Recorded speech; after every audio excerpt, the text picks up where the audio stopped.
What's going on, YouTube? JT is Reborn here, and welcome to another edition of After the Movie. And today I'm going to be watching this entire trilogy, third one I'm seeing in the theaters today. It's How to Train Your Dragon. Now, I had seen the first one years ago, and I just rewatched it, and I'm here to give my quick little thoughts on the movie. Overall, I think it was a pretty solid movie. Breathtaking flying sequences, a lot of humor to it. Some cliched stuff that just kind of like irritates me, like, oh, why can't the dad just listen? Why can't he talk to his son? Yada, yada, yada. But overall, How to Train Your Dragon is a pretty solid movie, if I do say so myself. So, for those of you who don't know, basically How to Train Your Dragon follows the adventures of a boy named Hiccup, who is basically this hapless young Viking. He wants to be a dragon hunter one day, and he befriends like the mysterious Night Fury dragon, which we'll eventually name Toothless, the big black dragon you see on the posters and all that. He befriends it. He comes from a society of Vikings that are subject to countless dragon attacks, and Hiccup is like the awkward kid, and he's kind of a screw up. Actually, he is a very big screw up. He can't really fight. He can't really do much of anything.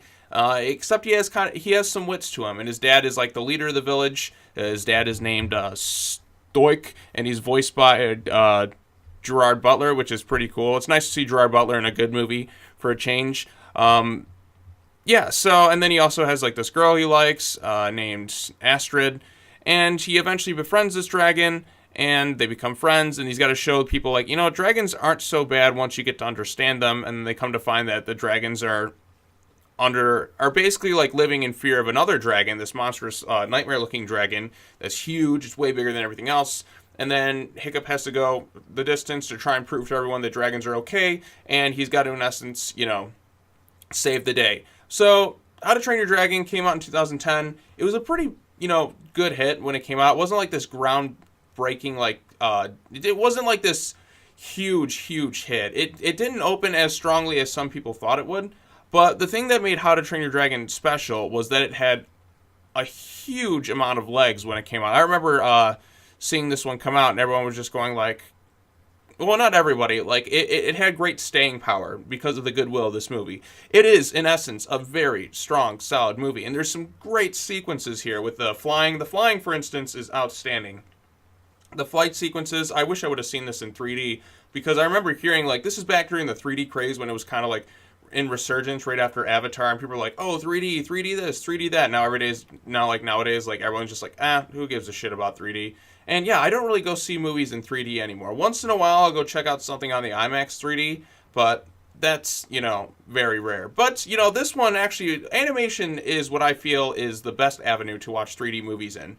But the flight sequences are great. You really feel like you're flying. Hiccup is kind of this, he's funny. He's definitely got some comedic bits here and there. His dad is pretty entertaining. Well, it's Gerard Butler, and it's nice to see him in something good for once. And, he has like this girl he likes who's, the really tough chick Viking who's kind of pretty good at like fighting, but, she's not as good at Hiccup as understanding the dragon. So Hiccup uses his skills when he meets Toothless the dragon to, learn to understand the dragons, try and communicate with them.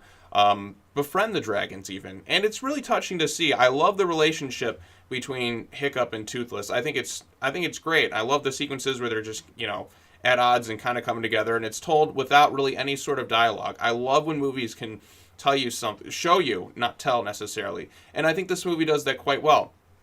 Some issues I have with it, it's just a cliche I hate in movies where somebody's trying to keep a secret, and then, they try to tell somebody, like in this case, Hiccup's father, about the dragons, and his dad just doesn't listen to him under any circumstances whatsoever, but in the end, they're going to come to terms anyways. It's a very predictable movie. You pretty much know where everything's going, except one little detail. Well, I mean, the third movie, this movie's been out 9 years, I don't care about spoiling. Hiccup, loses a leg, which is something I didn't necessarily see coming.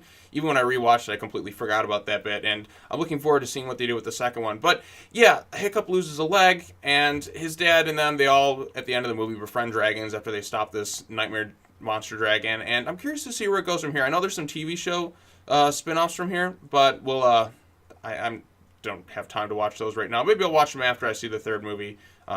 But we shall see.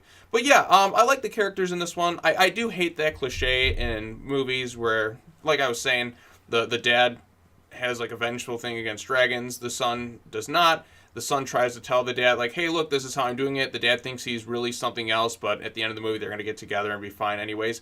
It just like, it's just like digging nails into my skin. It just irritates me every time I see this obnoxious cliche in movies.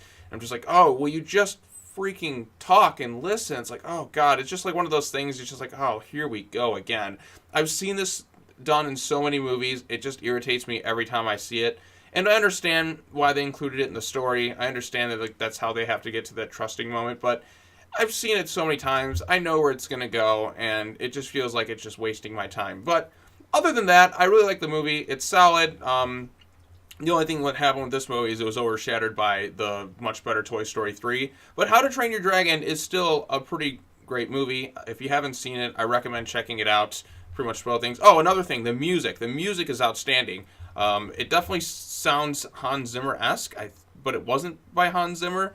But it's just like the sense of wonder and awe when they're flying, which is what I love about when I see in movies. Like, I'll give you an example, like Jurassic Park, where my favorite scene in that entire movie, and pretty much my favorite scene in movie history, is when you first see the dinosaurs. And you hear that John Williams score, and you're just like, it just shows the power of cinema. When you hear like epic music, epic imagery, like that just gets to me every time. The movie takes a moment to breathe, and you just feel like the sense of wonder of going to the cinema and, experiencing these worlds for the first time. I love that feeling. It gets to me every time, and I think it's great. Other things, Jay Baruchel, this dude, his voice is really annoying in everything he's in to me for the most part. Oh, he kind of talks like this, and it, for the most part, gets on my nerves, but I can tolerate him in this movie. I think it works for this type of character, but in general, I'm not a huge Jay Baruchel fan.